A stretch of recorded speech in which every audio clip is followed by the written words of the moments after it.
1663 साल उजाडलं तेव्हा पुणे हे स्वराज्याचंच नव्हे तर मुघल साम्राज्याचं कडेकोट लष्करी ठाणं बनलं होतं. दख्खनचा सुभेदार शाहिस्ते खान तब्बल 1 लाख मुघल फौजा घेऊन पुण्यावर कब्जा करून बसला होता. त्याने घातलेला वेढा इतका कठोर होता की शहरात कोणतीही हालचाल त्याच्या परवानगीशिवाय शक्य नव्हती. सगळ्यात वेदनादायक गोष्ट म्हणजे ज्या लाल महालात शिवाजी महाराजांचं बालपण गेलं होतं त्याच लाल महालात शाहिस्ते खानाने आपला मुक्काम ठोकला होता. त्या काळात मराठा सैन्याकडे मोजकेच काही हजार मावळे होते. 1 लाख मुघल सैन्याशी समोरासमोर युद्ध करणं म्हणजे थेट विनाशाला आमंत्रण देण्यासारखं होतं. 3 वर्षापासून सुरू असलेल्या या वेढ्यामुळे स्वराज्य केवळ भूभाग गमवत नव्हता तर मराठ्यांचं मनोबलही खच्ची होत होतं. शाहिस्ते खानाचा उद्देश फक्त प्रदेश जिंकण्याचा नव्हता तर शिवरायांच्या स्वराज्याच्या स्वप्नाला चिरडण्याचा होता. अशा गंभीर परिस्थितीत शिवाजी महाराजांनी एक असा निर्णय घेतला जो त्या काळातील पारंपरिक युद्धनीतीला छेद देणार होता.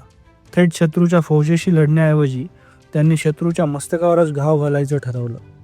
लाल महालात घुसून शाहिस्ते खानावर हल्ला करण्याचा हा निर्णय म्हणजे केवळ धाडस नव्हतं तर अत्यंत शांत डोक्याने आखलेली गनिमी काव्याची युद्धनीती होती.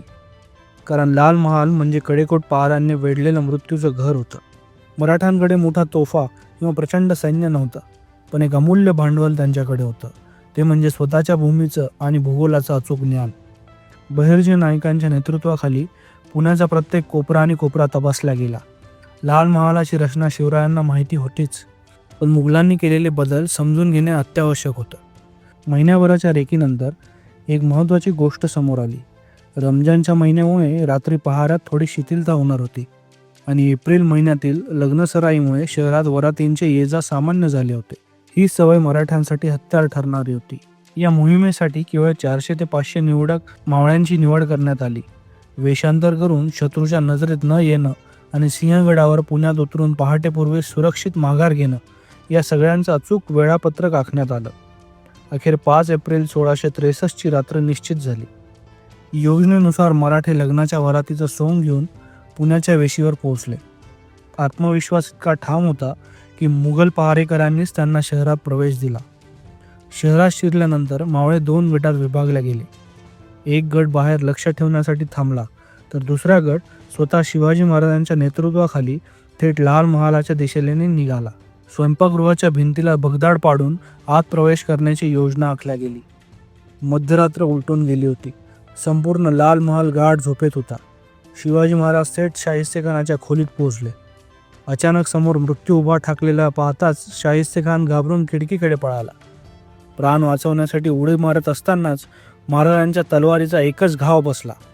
त्या घावात खानाचे प्राण वाचले पण त्याची 3 बोटे छाटल्या गेली. त्या एका वाराने मुघल साम्राज्याच्या अभिमानाला कायमचा घाव बसल्या गेला. मोहीम यशस्वी होताच मराठे वेगाने माघारी फिरले. मुघलांची दिशाभूल करण्यासाठी कात्रज घाटातून बैलांच्या शिंगांना मशाली बांधून त्यांना डोंगरांकडे सोडण्यात आलं. मुघल सैन्य रात्रभर चुकीच्या दिशेने पाठलाग करत राहिलं आणि शिवाजी महाराज सुरक्षितपणे सिंहगडावर पोहोचले देखील. या हल्ल्याने केवळ शाहिस्ते खानाची बोटे नाही तर मुघल साम्राज्याची प्रतिष्ठाही छाटल्या गेली. औरंगजेबाने शिक्षा म्हणून शाहिस्ते खानाची बदली बंगालला केली. सभासद बखरीत या पराक्रमाचं वर्णन वाघाने शिकार केल्याप्रमाणे आहे. आज ज्या आधुनिक कमांडो ऑपरेशन्सची आपण चर्चा करतो त्यांची पायाभरणी आपल्या शिवाजी महाराजांनी तब्बल 3.5 वर्षापूर्वीच केली होती. लाल महालावरचा हा हल्ला म्हणजे स्वराज्य अजून जिवंत आहे ही संपूर्ण हिंदुस्थानाला दिलेली सिंहगर्जना होती.